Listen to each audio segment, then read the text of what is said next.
वालेकुम नाज़रीन, मैं हूं मोहम्मद ताहा और आप देख रहे हैं डिजिटल मीडिया प्लेटफॉर्म। नाज़रीन इकराम, इस वक्त हमारे साथ मौजूद हैं बैरिस्टर मोहम्मद फैसल मलिक साहब और पंजाब बार कौंसिल के मेंबर हैं, अलीमा ख़ान के वकील हैं, बुशरा बीबी के वकील हैं। आइए इनसे केसेस की अपडेट जानते हैं और जानते हैं कि मुलाकातों के हवाले से क्या पेशरफ्त हो रही है।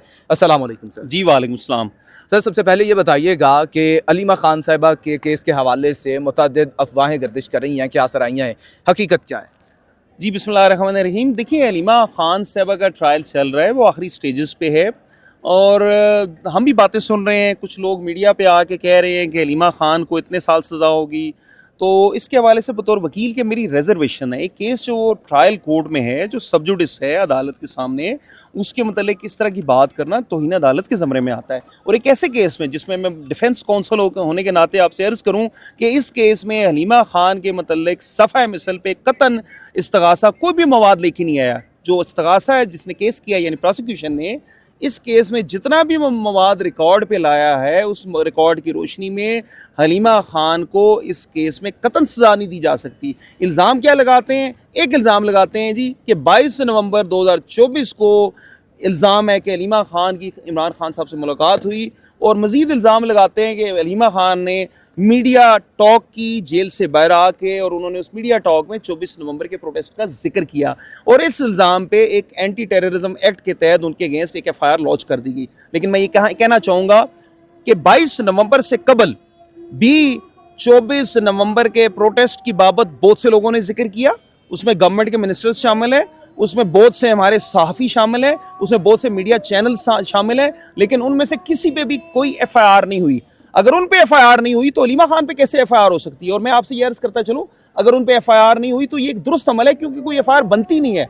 और अगर कोई FIR बनती नहीं है तो फिर अलीमा ख़ान पे भी कोई FIR नहीं बनती, उनके खिलाफ भी मुकदमा नहीं चलना चाहिए। और 19 गुहान को पेश किया प्रोसिक्यूशन ने, लेकिन ये रिकॉर्ड पे मौजूद है कि प्रोसिक्यूशन इस केस में हलीमा ख़ान के मतलब कोई भी मवाद या शहादत लाने में बुरे तरीके से नाकाम हो चुकी है। और मैं ये समझता हूँ कि मुझे यकीन है इस केस में हलीमा ख़ान को बरी होना चाहिए। अभी मैं आपसे अर्ज़ करूँ कि जब 19 गुहा रिकॉर्ड हो चुके, हमने एक दरख्वास्त दी कि कोर्ट विटनेसेस बुलाए जाए। 21 कोर्ट विटनेस से मुराद होती है जिस ऐसा गवाह जिस पे दोनों फ़रीक़ैन जिरा कर सकें, इस्तगासा भी और मुल्ज़म का वकील भी जिरा कर सके। तो वो दरख्वास्त हमारी रद्द कर दी गई। उस दरख्वास्त को भी हम हाई कोर्ट चैलेंज कर रहे हैं, उस ऑर्डर को जो लर्नड जज एंटी टेररिज्म कोर्ट ने पास किया। उसके बाद 342 का बयान हुआ अलीमा ख़ान साहिबा का।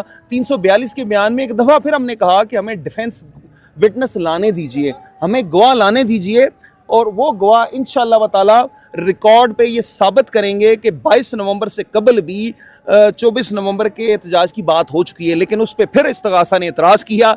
उन्होंने कहा कि ये गवाह भी नहीं आना चाहिए। जिस तरह से इस्तगासा डेस्परेट है कि मवाद ऑर्डर शीट पे ना आए, रिकॉर्ड पे ना आए, इससे साफ ज़ाहिर है कि इस्तगासा के पास इस केस में कतन कुछ नहीं है अलीमा ख़ान साहिबा के ख़िलाफ़ लाने के लिए। सर, ये बताइएगा कि इस केस की अगली समाअत कब लगने जा रही है मुमकिन तौर पे? इसकी अगली समाअत परसों है, जुमेरात को है।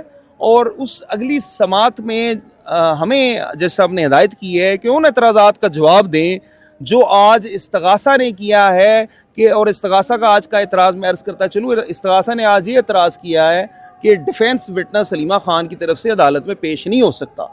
उन्होंने कुछ इसमें लीगल बातें की हैं जो कि मैं ये समझता हूँ कि वो कानून की गलत तशरीह है। इस बाबत इंशाल्लाह हम अदालत को परसों असिस्ट करेंगे। अच्छा सर, अब बुशरा बीबी के हवाले से जो है वो मुख्तलिफ आरा पाई जा रही हैं। गुज़िश्ता हफ्ते मुलाकात भी हुई। आवाम ये जानना चाहती है कि उस मुलाकात के अंदर क्या कंडीशन थी बुशरा बीबी की सेहत की, इमरान खान की सेहत की। सियासी बयान तो जो है वो नहीं आना चाहिए, लेकिन उनकी सेहत के हवाले से कंसर्न शो किया जा रहा है, वो बता दीजिएगा और लीगल स्टेटस बता दीजिएगा। बुशरा बीबी के लीगल स्टेटस के हवाले से तो मैं बता दूं, 26 नवंबर के हवाले से 29 जमानतें उनकी प्रीवियस बेल पेंडिंग है। उनमें से चंद केसेस में उनको शामिल तफ्तीश किया गया, बाकी तमाम केसेस में शामिल तफ्तीश किया जाना है। दूसरी तरफ बुशरा बीबी की सस्पेंशन है जो इस्लामाबाद हाई कोर्ट में थी, जिसका डिसीजन मेरिट्स पे नहीं किया गया। मैं ये समझता हूँ कि कानून के एक तालिब इल्म होने के नाते उनको इंसाफ नहीं मिला, और सुप्रीम कोर्ट में इंशाअल्लाह ताला मुझे उम्मीद है कि वो सस्पेंशन उनके हक में होगी। मेरा ख्याल है कि बैरिस्टर सलमान सफदर साहब ने दुरुस्त कहा कि 3 से 5 मिनट वो सस्पेंशन आर्ग्यू करेंगे और बहुत अच्छे इम्कान हैं कि बुशरा बीबी और इमरान खान साहब को रिलीफ मिलेगा। आपने दूसरी बात पूछी कि उनकी फैमिली उनकी सेहत के मतलब क्या बात करती है। देखिए, एक जो उनकी साहबजादी हैं उनकी तरफ से ये बात रिकॉर्ड पे आई है, उस बाबत एक दरख्वास्त भी दी गई है अडयाला की पुलिस चौकी पे कि बुशरा बीबी की आंख के हवाले से इंतहाई गैर जिम्मेदाराना रवैया रहा है जेल अथॉरिटीज़ का। उन्हें जानबूझ के इलाज से महरूम किया गया है, उनकी आंख का इलाज नहीं करवाया गया, उसमें देरी की गई, जिसकी वजह से उनकी एक आंख इफेक्ट हुई और अब पता चला कि दूसरी आंख भी इफेक्ट हो रही है और उनके साथ बेजा सलूक किया जा रहा है, जिसके मुतालिक तमाम लीगल ऑप्शंस इंशाल्लाह एक्सरसाइज किए जाएंगे। अच्छा सर, आखिर में एक मैं कानूनी सवाल करना चाहूँगा, क्योंकि आपका ताल्लुक़ पंजाब बार से है और पंजाब के मुतालिक ही केस है। जैसे ही किसी भी मुबैना ज़्यादती का केस मंजर आम पे आता है, अभी मुल्ज़िम होता है, साबित नहीं होता। हमने सरगोदा में भी देखा, उसको जो है वो सीसीडी अपना निशाना बनाती है और मावरा अदालत जो है वो कत्ल कर दिया जाता है। वो फिर जो बहाने हीले बनाए जाते हैं वो एक अलग चीज़ है, जो एक एविडेंस के तौर पे या आर्गूमेंट के तौर पे चीज़ें दी जाती हैं। लेकिन फिर अचानक से रज़ा डार का केस मंजर आम पे आता है और फिर पुलिस का बयान आ जाता है ये केस सीसीडी का बनता ही नहीं है। क्या कहेंगे? देखिए, पहले बात तो मैं करूँ ना, सीसीडी के इस अमल के मुतल्लिक जो इल्ज़ाम सीसीडी पे लगता है और जिस इल्ज़ाम में बड़े मजबूत शवाहिद मौजूद है उस इल्ज़ाम की बाबत कि सीसीडी एक्स्ट्रा जुडिशल किलिंग करती है, मैं इसके ख़िलाफ़ हूँ। मैं ये समझता हूँ कि ये अदालत का काम है कि वो फैसला करे कि कौन सा शख्स गुनाहगार है या कौन सा शख्स बेगुनाह है, और अदालत ये फैसला करती है बड़े एहतियात से, तमाम शहादत रिकॉर्ड करके। सीसीडी का ये काम नहीं है कि वो इल्ज़ाम की बुनियाद पर लोगों को का कत्लेआम करती फिरे, जो कि इल्ज़ाम उन पर लगाया जाता है। लेकिन मैं यहाँ पे ये भी कहना चाहूँगा कि मैं इसके खिलाफ हूँ असूली तौर पे इस अमल के कि किसी की भी एक्स्ट्रा जुडिशल किलिंग की जाए। लेकिन बात ये है कि आप किसी गरीब के केसेस में तो चलें, लोग उठा रहे हैं और उनकी एक्स्ट्रा जुडिशल किलिंग के इल्ज़ामात आ रहे हैं, तो इनके केसेस को भी सीसीडी के हवाले करना चाहिए। मेरा ख्याल है ये तो सबसे ज़्यादा हकदार हैं केसेस कि इनको सीसीडी के हवाले किया जाए। इसलिए हवाले किया जाए कि ये जो रज़ा डार है और इसके हमराई मुल्ज़मान ने एक ऐसा कभी फेल किया है जिससे हमारे मुल्क के नेकनामी पे हर्फ आया है। और मैं ये समझता हूँ ये रज़ा डार जो है, चाहे ये जितना भी असर और रसूख क्यों ना रखता हो, मेरा ख्याल है ये टेस्ट है सीसीडी का और इस निज़ाम का।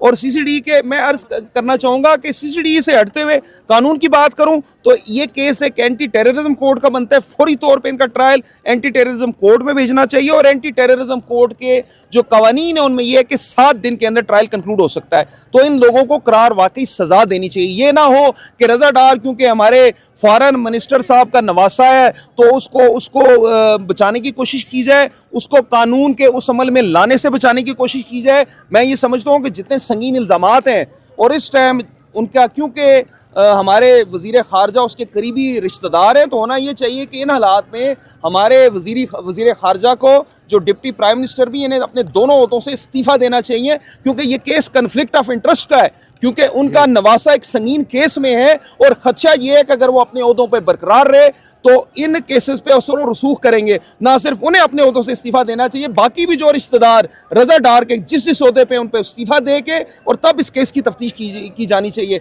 अगर इस मुल्क में रूल ऑफ लॉ होता, अगर इस मुल्क में आइन की अमलदारी होती, तो मैं आपको अर्ज़ करूँ वो तमाम लोग इस्तीफ़ा देते। लेकिन अनफॉर्चुनेटली हमारे यहाँ कानून के मामलात में और आइन के मामलात को बहुत लाइटली लिया जाता है। अच्छा सर, आखिरी सवाल का जवाब दीजिएगा। एक चैनल जिसको बंद कर दिया गया, उस चैनल के ऊपर बैठ के हमारे स्टेट के वजीर राना सनाउल्लाह साहब कहते हैं कि जी रज़ा डार साहब ने ये सोचा होगा कि मैं उनको यहाँ पे बुला के मैं उनसे जो पैसे निकलवाऊं। तो ये जो राना सनाउल्लाह साहब ने बयान दिया है, मेरा ख्याल है वो भी वकील हैं राना सनाउल्लाह साहब, ये बयान तो खुद रज़ा डार को मुलवस साबित कर रहा है। वो तो उनके इस बयान को अगर लिया जाए तो इसका मतलब ये हुआ कि जो राना सनाउल्लाह का बयान है कि रज़ा डार ने उन ख़वातीन को बुलवाया, यानी कैसे बुलवाया, फॉरेन मिनिस्ट्री से वीज़े लगवा के बुलवाया। और फॉरेन मिनिस्ट्री में कौन बैठा है? रज़ा डार के नाना। रज़ा डार ने अपना असर और रसूख इस्तेमाल करते हुए उनकी वीज़े लगवाए, उनको इधर बुलवाया और इधर बुलवा के उनसे रैंसम की रकम का तकाजा किया गया और एक घर में कैद करके उनके साथ जना बिल जबर किया गया, गैंग रेप किया गया। तो राना सनाउल्लाह साहब के इस बयान को अगर सामने रखा जाए तो रज़ा डार तो सीधा जेल में जाएगा। ये बयान मेरा ख्याल है को बगैर सोचे समझे दिया गया है।